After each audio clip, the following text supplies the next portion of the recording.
Welcome back, Rankers. A couple of things today. We're going to have a review of a viewer's site, but firstly, just a blog post that was brought to my attention by Krigsy. Neil Shearing's blog on internet marketing strategies and marketing tips. Really great article, post, I should say, on how Google's changed, Google Places, Google vertical search, what Google's doing now. There's been a bit of news over the last week that, this is the New York Times saying Google already knows that searches sucks and they're trying to make it better because it's been scammed by SEOs. I don't think that's certainly you would say for some searches that's probably true, but I would say still for the majority of searches that the results are still the best of any other search engine out there. But the point that Neil Shearing is making on his blog is, going to have a read of it. But he brings up a product that Google announced last year or launched last year called Google Hotpot. And he's got the video here from Google. Let's just have a listen to that. Hi, my name's Matt and I'm a product manager at Google. Every day, millions of people search on Google, and over 20% of all our queries have a local intent. That means a lot of people are searching for everything from pizza places to auto mechanics to bakeries. Okay. Now, first of all, what the hell is he wearing? Is that a jacket, a jumper? I've got no idea. I can't talk about fashion. But what is interesting is that he's saying 20% of all searches have some sort of local component. That doesn't necessarily mean that they actually have a place name within the search. They're just saying based on their experience and the sorts of phrases, that can mean anything from flowers to bakery, restaurant. Those sorts of things are locality based a lot of the time. So this is what the whole Google Places push is about. And because there's so many people looking for places around them, we want to make it as easy as possible to find the right place for you. So we created hotpot, our new local recommendation engine powered by you and your friends. That means when you choose to... Now, the local recommendation engine, what is he talking about? He's talking about people leaving reviews on places. So, for instance, for us, this is our places entry. We changed it 2.5 months ago when we moved, but Google still hasn't updated, and we followed the Google instructions to the letter on how to update our places entry, but unfortunately we've still got old data in there. But so how important is this review? Well, you can see right here that I can rate this myself, and I'm logged in as I'm logged into Gmail, so Google knows who I am, but it's allowing me to rate my own places entry. Now, I'm not going to do that here. Someone else has rated this for us already, and they've said, cool guy, thank you very much.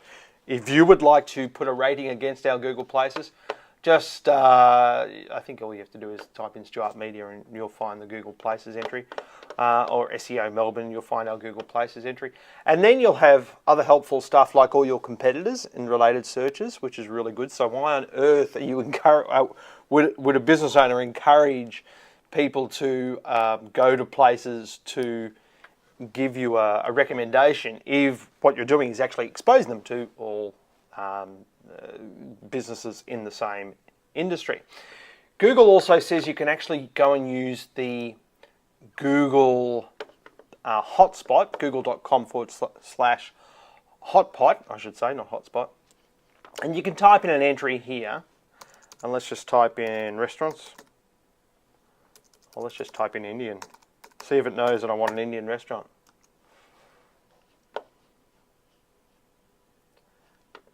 Yes, it does. Okay, very good. But why would I come to a different search engine to do that? I know this is just another interface that Google is allowing you to rate things, but it's taking it out of context using an engine like this. You're much more likely to use the actual Google interface itself when you're searching for something to quickly be able to rate something. So if I type SEO again into the hotpot thing, yay, we're number 1 for that in Google Hotpot. I don't know what that means. And I said I wasn't going to vote for us on our places page, but I will here because it's best ever, and I'm allowed to vote. So there we go. I just did.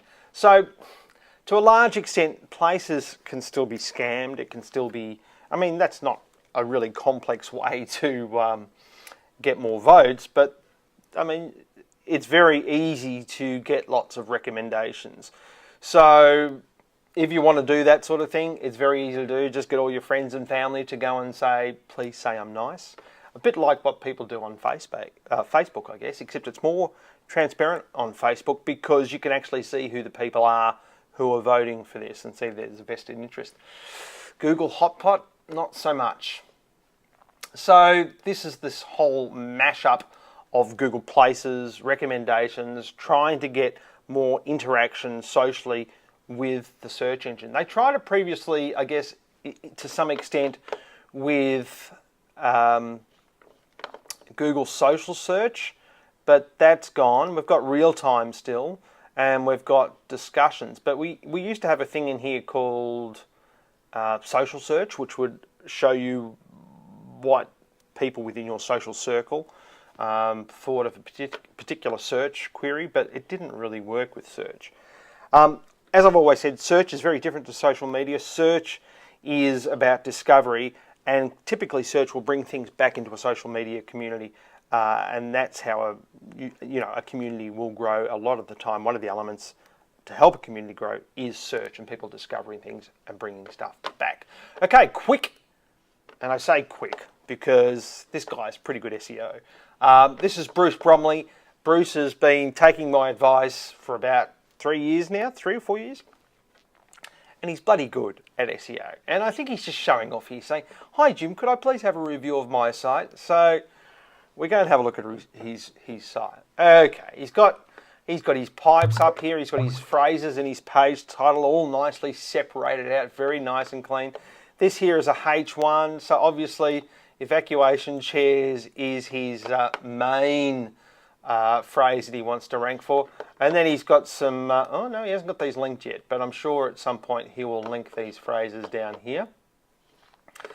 He's got a nice big link to evacuation chairs here, so he's got anchor text in the link. You have a look at his code, he's got his head section all set out nicely. He's got the title first as it should be.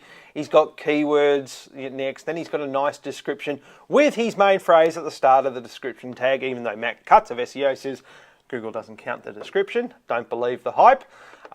Bruce has done that. And seriously, well done, Bruce. So then we go, well, you say well done, Jim, but, is he ranking for anything? So we'll go and we'll have a look for evacuation chairs, just to see where he ranks. Oh, look, Bruce, you're only number 1, 2, 3, and 4. How come you're not 5? What's wrong with you? That's pretty slack. How come you haven't got the top 10? Oh, look, equal access. That's another Bruce site down here. Well done, Bruce. See what happens? I tell people stuff, they do it, and look, 40%, 50% of the top 10 for a particular phrase. Well done, Bruce. And just a big shout out before we go today to Chris Corey. He said, I bet you never thought you would have a fan in Mobile Al. I'm thinking, Mobile Al? Is that some bloke who's selling mobile phones? And then I realised it's actually Mobile, Alabama. So big shout out to Chris. And that's all for this week. We'll see you next week. Thanks very much. Bye.